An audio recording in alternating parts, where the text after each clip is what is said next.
Scotch whisky, Scottish Gaelic, Whisky the Nah Alba, often simply called whisky or Scotch, is malt whisky or grain whisky, or a blend of the two, made in Scotland. Scotch whisky must be made in a manner specified by law. As of 2018, there were 133 Scotch whisky distilleries operating in Scotland. All Scotch whisky was originally made from malted barley. Commercial distilleries began introducing whisky made from wheat and rye in the late 18th century. Scotch whisky is divided into 5 distinct categories: single malt Scotch whisky, single grain Scotch whisky, blended malt Scotch whisky, formerly called vatted malt or pure malt, blended grain Scotch whisky, and blended Scotch whisky. All Scotch whisky must be aged in oak barrels for at least 3 years. Any age statement on a bottle of Scotch whisky, expressed in numerical form, must reflect the age of the youngest whisky used to produce that product. A whisky with an age statement is known as guaranteed age whisky. A whisky without an age statement is known as a no-age statement (NAS) whisky, the only guarantee being that all whisky contained in that bottle is at least 3 years old. The minimum bottling strength according to the regulation is 40% alcohol by volume. The first known written mention of Scotch whisky is in the Exchequer Rolls of Scotland, 1494. Scotch whisky was known as aqua vitae, Latin for water of life. Many Scotch whisky drinkers refer to a unit for drinking as a dram. Legal definition as of the 23rd of November 2009, the Scotch Whisky Regulations 2009 (SWR) define and regulate the production, labelling, packaging as well as the advertising of Scotch whisky in the United Kingdom. They replace previous regulations that focused solely on production, including the Scotch Whisky Act 1988. Since the previous act focused primarily on production standards, it was repealed and superseded by the 2009 regulations. The SWR includes broader definitions and requirements for the crafting, bottling, labelling, branding, and selling of Scotch whisky. International trade agreements have the effect of making some provisions of the SWR apply in various other countries as well as in the UK.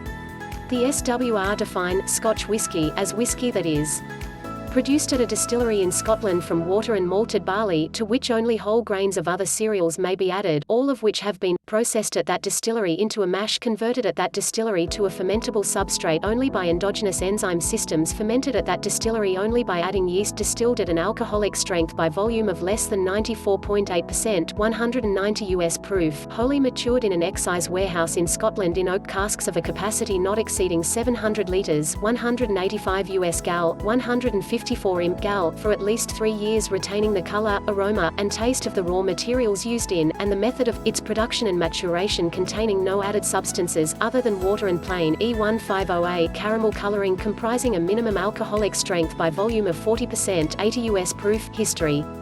According to the Scotch Whisky Association, the word whisky comes from the Gaelic Whisky or Usquebaugh, which means water of life. The earliest record of distillation in Scotland occurred as long ago as 1494 at Lindores Abbey, a monastery in Fife, as documented in the Exchequer Rolls, which were records of royal income and expenditure. The quote above records 8 bowls of malt given to Friar John Core wherewith to make aqua vitae, Latin for water of life, equals Whisky over the previous year. This would be enough for 1,500 bottles, which suggests that distillation was well established by the late 15th century. Aqua vitae, in the form of wine or spirits, was used when making gunpowder to moisten the slurry of saltpeter, charcoal and sulphur.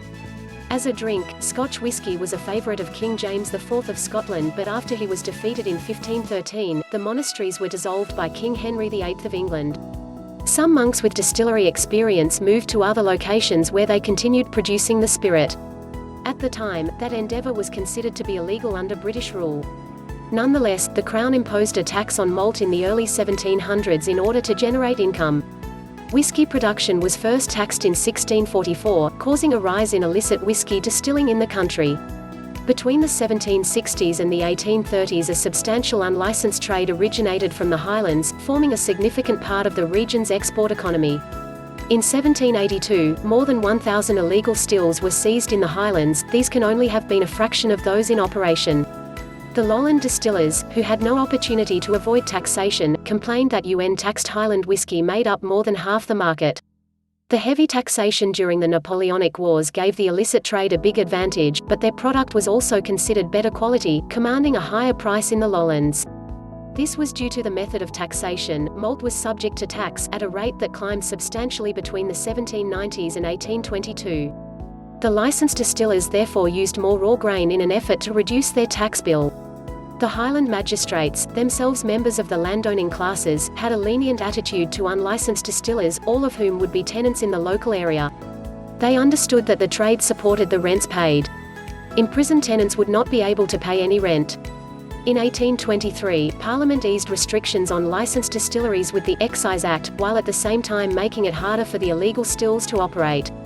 Magistrates found counsel for the Crown appearing in their courts, so forcing the maximum penalties to be applied, with some cases removed to the Court of Exchequer in Edinburgh for tougher sentences. Highland landowners were now happy to remove tenants who were distillers in clearances on their estates. These changes ushered in the modern era of Scotch production. In 1823, 2,232,000 gallons of whiskey had duty paid on it. In 1824, this increased to 4,350,000 gallons. A farmer, George Smith, working under landlord the Duke of Gordon, was the first person in Scotland 26 to take out a licence for a distillery under the new Act, founding the Glenlivet Distillery in 1824, to make single malt Scotch. Some of the distilleries which started legal operations in the next few years included Bowmore, Strathyla, Balblair, and Glenmorangie, all remain in business today. Two events helped to increase whisky's popularity. First, the introduction in 1831 of the column still. Aeneas Coffey patented a refined version of a design originally created by Robert Stein, based on early innovations by Sir Anthony Perrier, for the new type of still which produced whisky much more efficiently than the traditional pot stills. The column still allowed for continuous distillation, without the need for cleaning after each batch was made. This process made manufacturing more affordable by performing the equivalent of multiple distillation steps. The new still dramatically increased production. The whisky was less intense and smoother, making it more popular. Second, there was a shortage of wine, brandy and cognac in France, significant by 1880, due to the Phylloxera bug, a parasitic insect, destroying many of the wine vines. That shortage increased the demand for whisky. By the 1890s, almost 40 new distilleries had opened in Scotland. The boom years continued until the industry was significantly affected by World War I and later, by the Great Depression. Many of the companies closed and never reopened.